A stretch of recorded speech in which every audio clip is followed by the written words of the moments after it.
to the place that's the best. When I lay me down to die, going up to the spirit in the sky. Going up to the spirit in the sky. That's where I'm gonna go when I die. When I die and they lay me to rest, I'm gonna go to the place that's the best. Since I was like 10, I've been obsessed with ancient texts, and I do mean obsess. I read them and still read them like people read data reports. I compare all the versions and the translations, line-by-line comparisons, and something has always bothered me. I've been digging through ancient texts since I was little, and not like a handful, not like 10 or 20. I'm talking over 190 sacred writings from every corner of human civilization. Christian, Hindu, Buddhist, Jewish, Islamic, Taoist, Gnostic, Egyptian, Mayan, Hermetic, Confucian, Sumerian, indigenous. These are texts written thousands of miles apart, thousands of years apart, with no way to influence each other. And yet, somewhere between the lines, they're all whispering the exact same message. And it's not similar. It's not a kind of like message.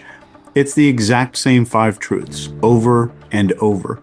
So this video isn't body language and persuasion, and it's definitely not about religion in any way. So if your level of certainty about the world is super high, this might itch a little, and you know that certainty in human behavior shows up when something needs to be protected.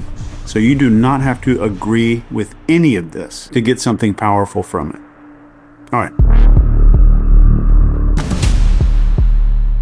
There's something worth considering regardless of your faith or your background. First, if God or ultimate truth is real, then it or he or she existed way before any book, any language, or one single tradition ever appeared, which means that truth wouldn't belong to just one place or one people. Second, when civilizations that are separated by oceans and centuries describe the same insights about reality and human nature and meaning, it suggests they were observing something universal rather than inventing something locally. And just like gravity existed before we ever had a name for it, and mathematics works the same everywhere on Earth, truth, and I mean truth with a capital T, doesn't change based on culture or belief. It just gets described through different and very flawed human lenses. This is why the deepest spiritual experiences sound so unbelievably similar across traditions. And I think it's why history's greatest teachers didn't try to fracture humanity, but they tried to wake it up to something it already carried inside of it. Across every culture, every timeline, every belief system humans have ever built. When I first saw the pattern forming, it didn't feel like research in any way. It felt like finding a message that humanity buried, like fragments of a treasure map that we, as a species, were unconsciously developing for some future generation to find. And I think there are a few things that nobody wants to be said out loud.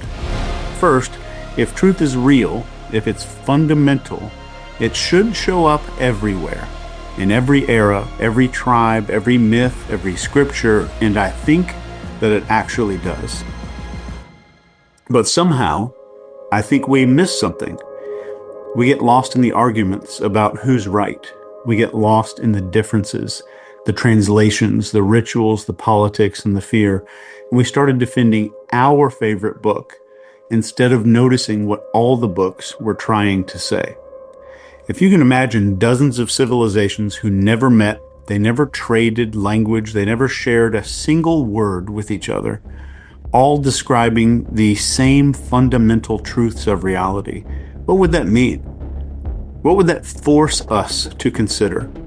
Because if that's true, then the greatest spiritual secret on earth was never hidden at all.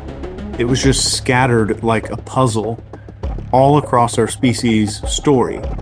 And if all of those pieces could come together, we might see something pretty astonishing. But before we talk about the message they left us, you have to understand why these truths were actually hidden in the first place. And they were hidden. This isn't debated. I promise it's not conspiracy and churches and governments that did it. It's way older than that.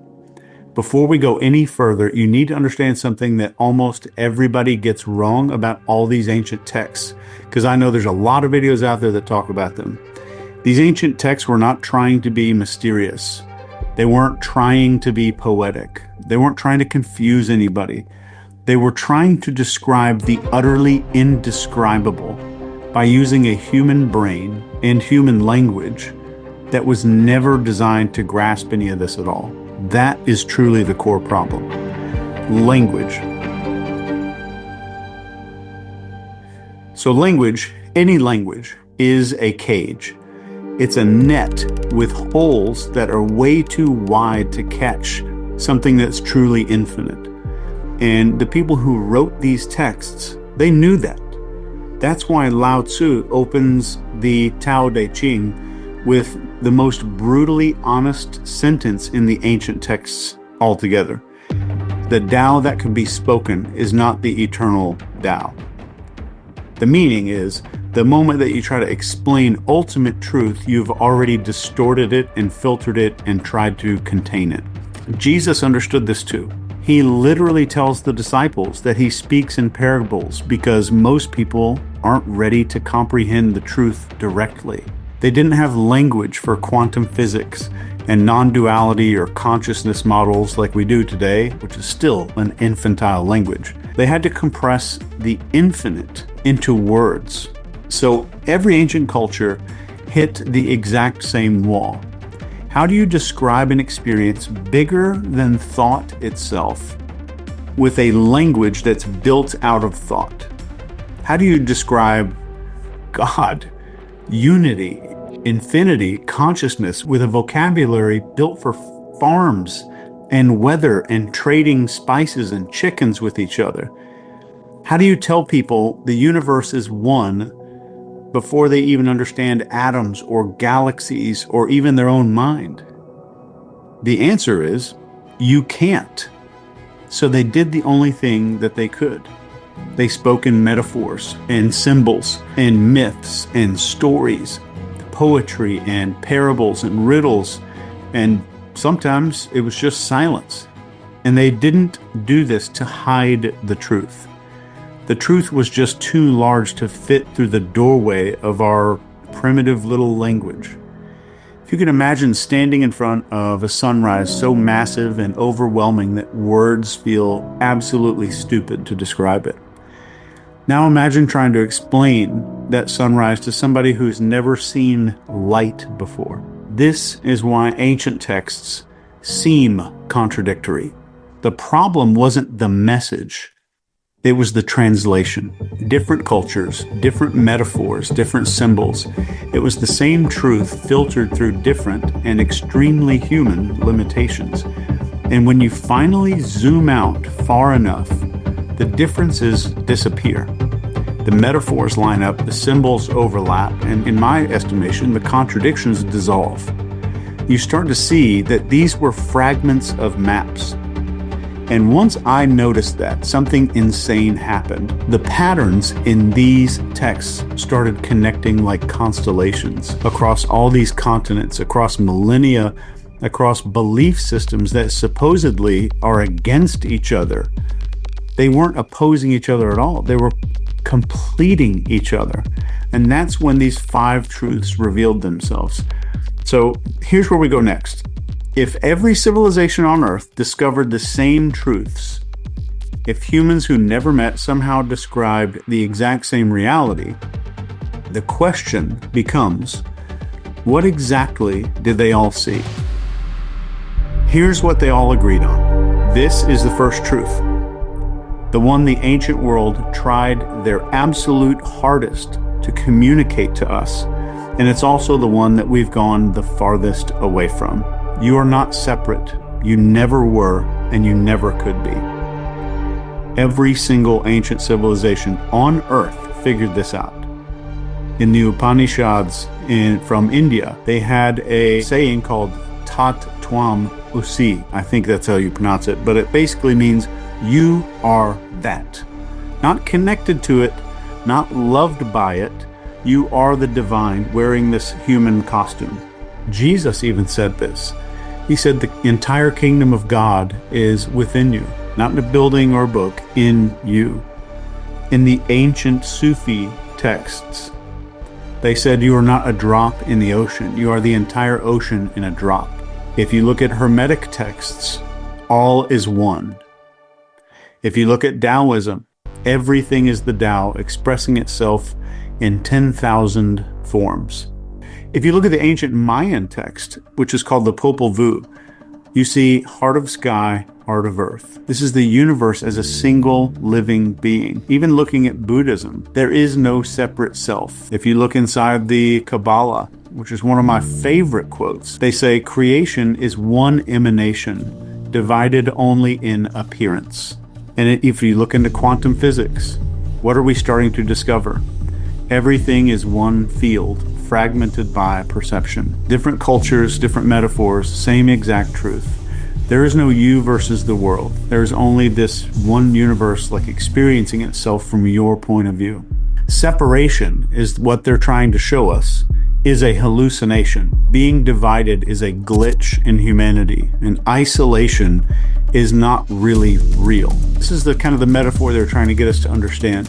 When a wave rises up out of the ocean, it looks separate. It has its own little shape, it has its own motion, its own lifespan, but the wave is not actually a thing. It's the ocean, just for a few seconds, expressing itself in a temporary form. When you were born, that was the ocean rising. When you die, the wave goes back into itself. You never stopped being the ocean, you just forgot for a minute.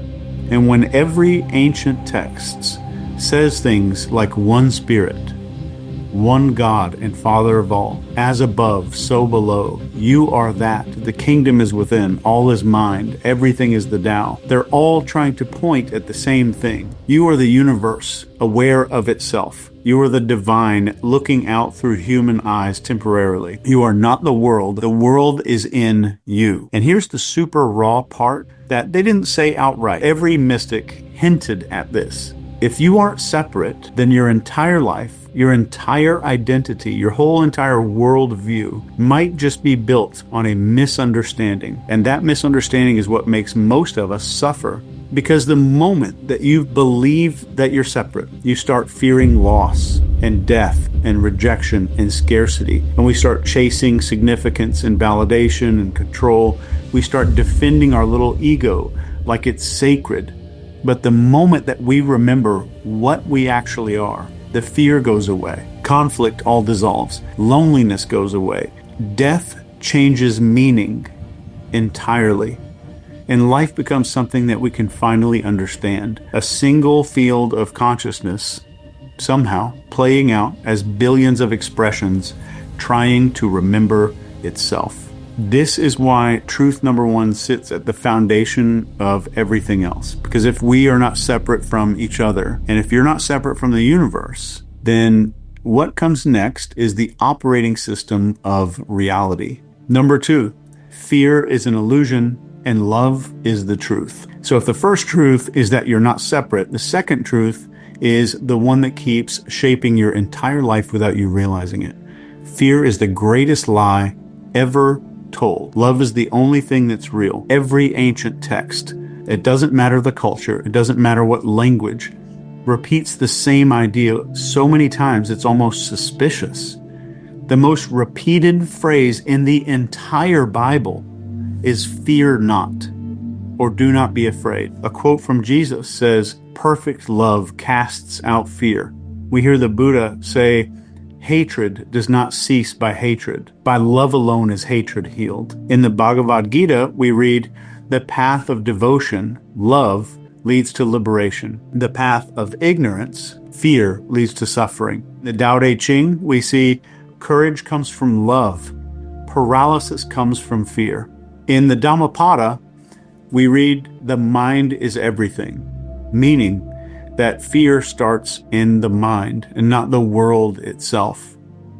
In ancient Sufi wisdom, we specifically see from Rumi, your job is not to seek for love, but to find and remove the barriers you built against it. How beautiful is that? All these civilizations that never spoke a single word to each other somehow arrived at the same conclusion about reality. Fear is an illusion that keeps us asleep, and love is the frequency or the thing that wakes us up. Fear shrinks self, and love expands the self. Fear breeds ego, and love dissolves it. Fear isolates you, and love reminds you who the hell you actually are. Fear makes you chase approval, validation, and money and control. It makes us compare ourselves to everybody else. Fear makes us live like something is missing. Love, in the ancient sense, isn't romantic. What they mean is oneness. It's alignment. It's essentially the recognition that we're made of the same stuff, the same light or the same source, whatever you want to call it. That's why fear feels bad, because it's biologically incompatible with what you actually are. Every mistake you've ever made, every relationship that blew up, every regret you carry, every time you sabotage your own potential, it's all fear. Every spiritual leader across time was basically saying, you're suffering because you're believing a lie. The moment that you drop fear, you don't just all of a sudden find love. You're not finding love. You're returning to it. It's your default state. That's why we're born with it. It's the only real thing underneath all the noise is just that. But all the ancients didn't stop there. They all said the same thing next. Something that modern science is finally catching up to. And if love is real, and fear is an illusion, then who's creating the illusion? Your mind, which leads us to truth number 3. Your mind is not a camera, it is a projector. So your brain doesn't record reality, it generates reality. I'm talking about the most ancient spiritual teaching on earth. And it's the most modern scientific discovery at the same time. But let's go back. If you look at the Dhammapada, we see what you think you become.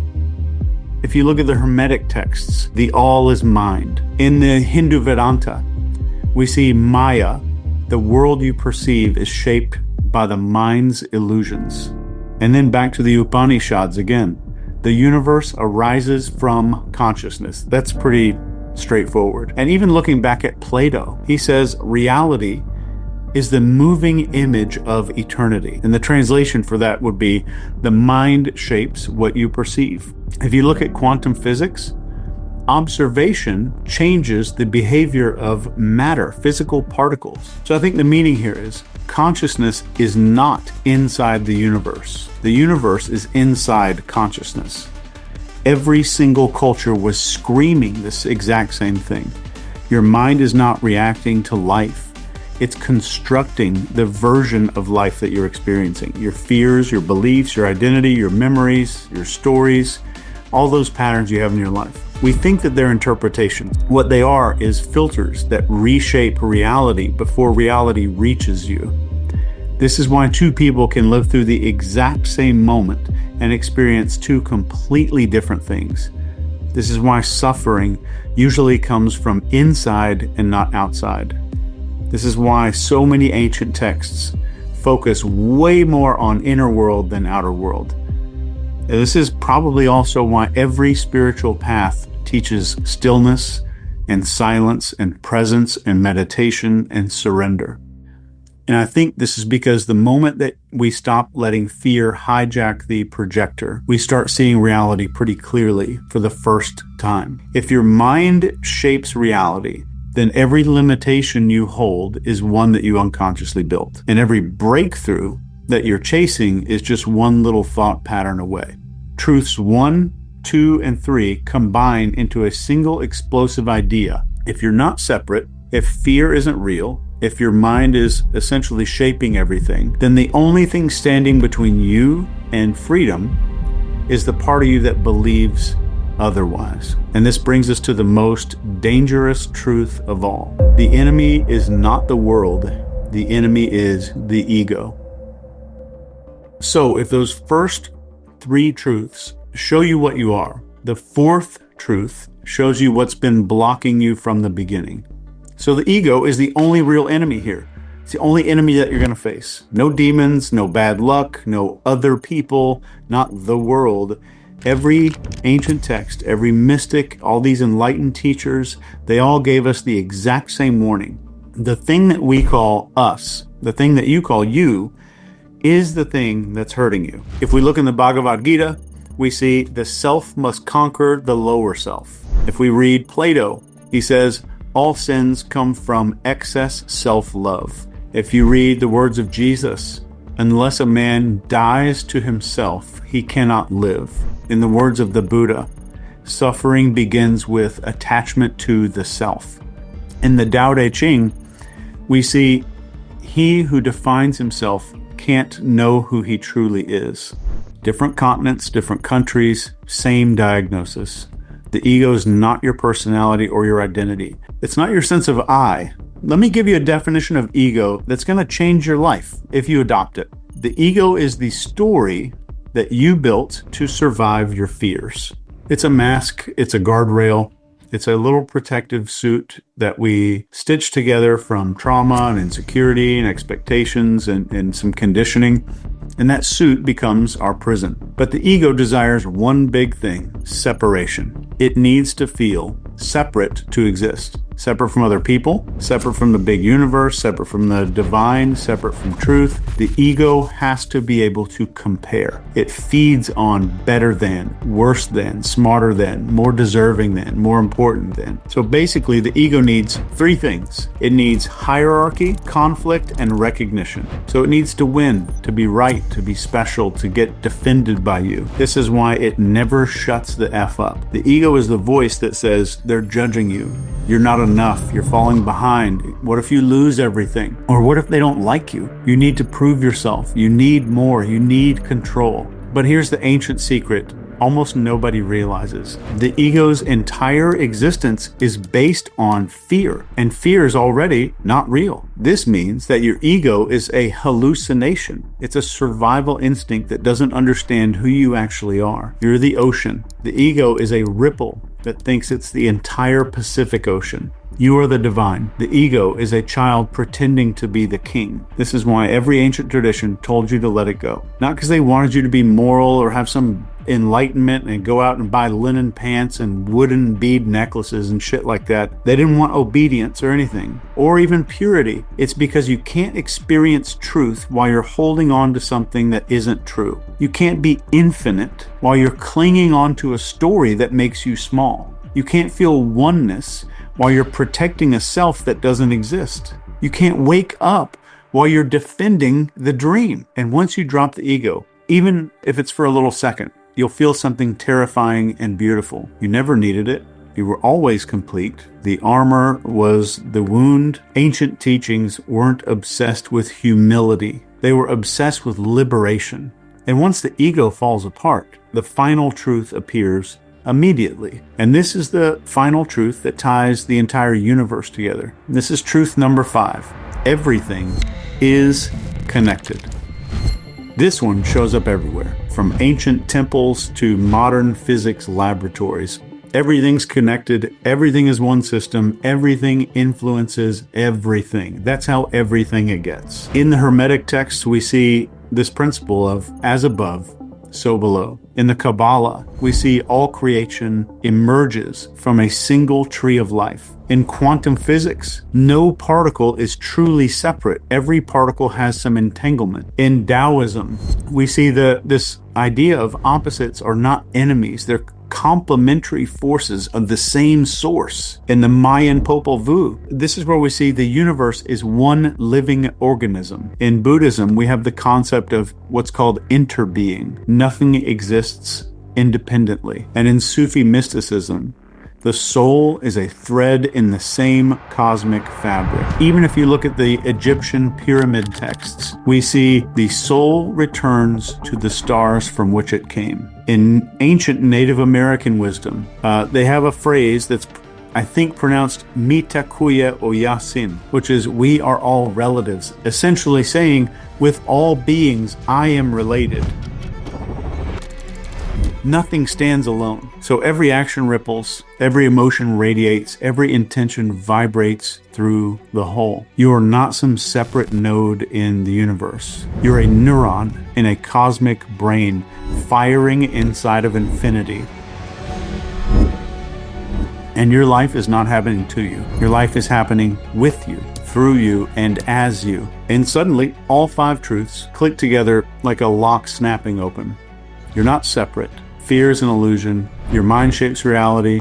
Ego's the enemy. Everything is connected. So if all that's true, then you aren't a human trying to become spiritual. You are the universe temporarily being human. You're already spiritual. So everything you've ever been scared of, everything you've obsessed over, everything you've doubted in your life, everything that you've ever questioned before comes down to remembering what you were before the world told you who to be. And that's what the ancients were trying to wake us up to. So if the ancients all knew this, if the truths were sitting in the open for thousands of years, how the hell did we lose it? How did humanity go from cosmic awareness to this psychological dumpster fire that we're living in today? It wasn't a conspiracy. Personally, I think it was something a lot simpler. It's much darker and it's a lot more human. We just forgot who the hell we were. We got hypnotized by who we thought we needed to be. So the moment that humans started building civilizations, we needed to gather a bunch of resources. We needed to protect our borders. We needed to survive these crazy harsh winters. Fear became a tool. And then, after tens of thousands of years, fear became a habit. And then fear became a culture. And everything that fear touches, obviously it corrupts. That's why every single ancient text, even the Bible, they warn us about the same exact traps of greed and ego and power and materialism and comparison, desire, control, and attachment. They weren't trying to teach us to be moral. This had nothing to do with being a moral person. They were describing psychological malware. In Tao Te Ching, when wealth and honors lead to arrogance, it brings evil. If you read the Quran, you're going to see, do not commit abuse on the earth, spreading corruption. In the Bible, it says, do not store up treasures on earth. You read the Buddha, and it says, clinging is the root of suffering. Every tradition saw this coming. The moment humans forgot who they were, they tried to fill this emptiness with every single thing they can except the truth. And that's exactly what we did as a people. We built entire civilizations on top of a lie that we're separate. These giant economies on top of the lie that we're all lacking. And we all built identities on the lie that we're not enough. The ego that starts off as a small little tribal safety mechanism became this global operating system. We started comparing and competing and hoarding and fearing and posturing, consuming, scrolling, performing. We turned life into a weird little scoreboard, and we made success a really, really good-looking costume. And we traded all of our meaning for dopamine. We replaced being still and mindful, let's just call it boredom. We replaced boredom and silence with lots and lots of noise and distractions. But I think the biggest one of all is we stopped asking, who am I? And we started asking, who do they think I am? We traded a lot of truth for distraction. And the worst part is the distractions got really, really effing good. Scary, sexy, addictively good. So we engineered apps that hijack our nervous system. We have news cycles that feed off of our cortisol and our stress. We have algorithms now that weaponize our attention. We have cultures that are built on outrage and tribal division. If you live in America, you're in the middle of it. And we didn't just forget all these ancient truths. We built a world designed to choke the life out of them. And if you look around, you can see the symptoms everywhere. Anxiety's normal.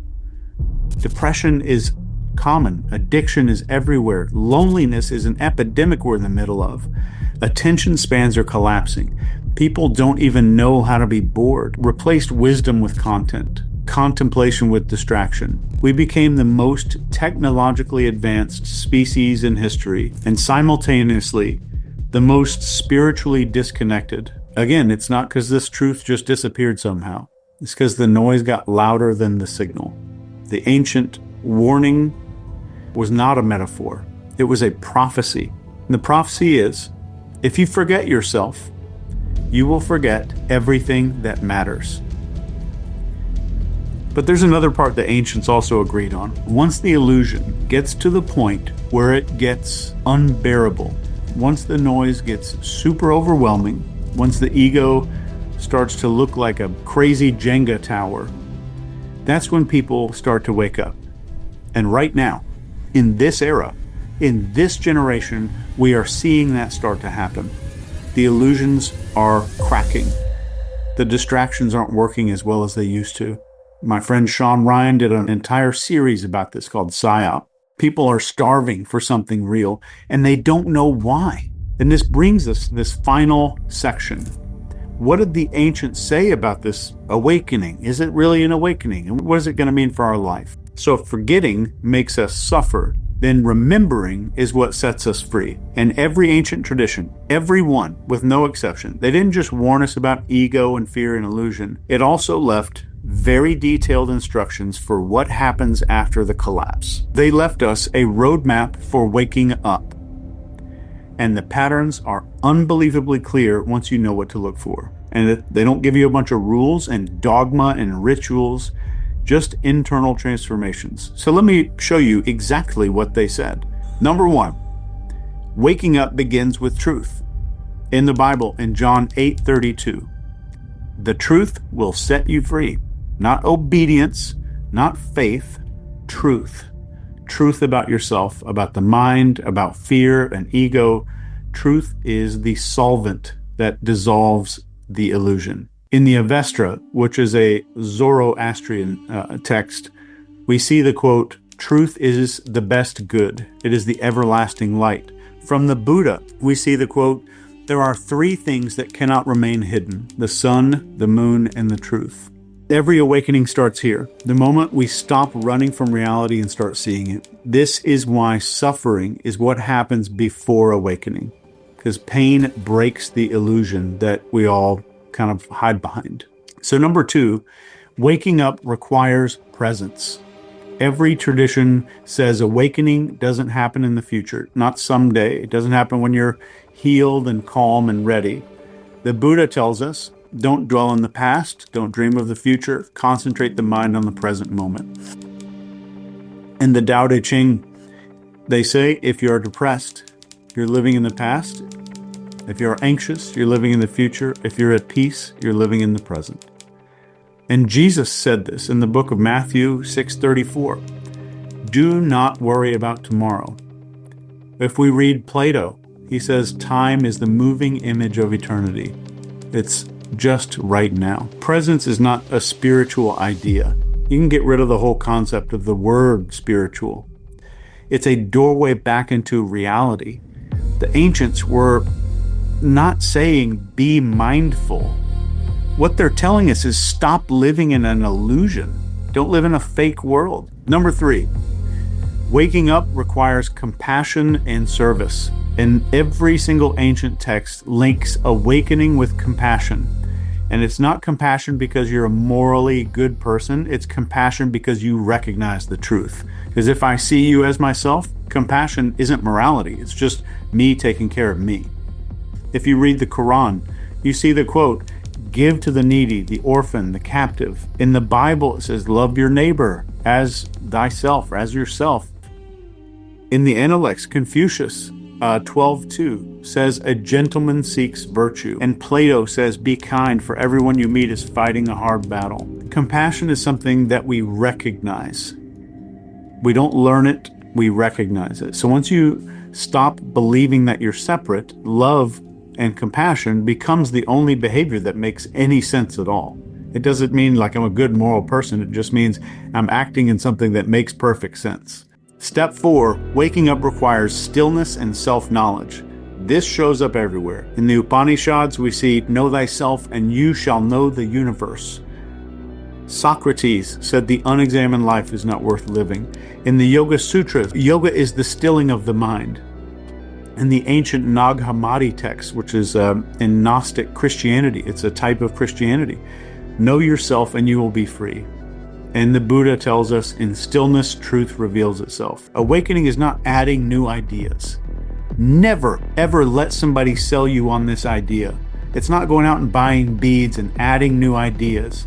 This is removing noise. Awakening is about stripping stuff away, removing illusions and stories and ego and fear, until what's left is the thing that was always there. It's you without a distortion. And number 5, waking up transforms suffering into wisdom. In the Bible, in Romans 5:3, suffering produces perseverance. Perseverance, character, and character, hope. In Buddhism, we have the 4 noble truths. Suffering is the path to enlightenment. If you look in the Bhagavad Gita, you'll see, in compassion, I destroy the darkness of ignorance with the lamp of knowledge. In the Egyptian pyramid texts, they say the soul ascends through trials. The ancients are not giving us some brochure promising us a life with no suffering. They're promising you a life where suffering becomes a catalyst for something. Which brings us to point number 6 about awakening. Waking up is just remembering what you are. When you put all these pieces together, truth, presence, compassion, stillness, transformation, every ancient tradition lands in the same place. Awakening is not becoming something new. It's remembering something ancient, something deeper and original that you've always been. If you look in the Kabbalah, they say each soul is a spark of the infinite. On the Emerald Tablet, it says all is one. In the Popol Vuh, humans are the divine remembering itself. The final step of awakening isn't learning a bunch of new motivational bullshit. It's recognition. It's a flash of remembering, oh, I'm not separate. I never was. I just forgot for a minute. Awakening is not a destination that you get to. It is a return home, and it will be shitty at first. And if this didn't feel new to you, it's because it wasn't. You are remembering. I think the real unsettling part isn't how radical any of this is. It's how obvious it feels once we hear it. You were never missing something. You were taught to forget. And awakening doesn't feel like fireworks and stuff like that. It feels like stress. Then it feels like relief. It's like you're setting down a huge ass backpack that you didn't realize you were carrying because you've been holding it your entire freaking life. The pressure to become somebody, to prove something, to defend yourself, all of that built on this misunderstanding. The world does not change when you wake up. Your relationship to the world is what changes. Fear loses its authority. Ego loses its grip on you. The noise stops convincing you that it matters. It's just because you saw something clearly. And the truth was never really hidden. It was just waiting. Love you. Take care.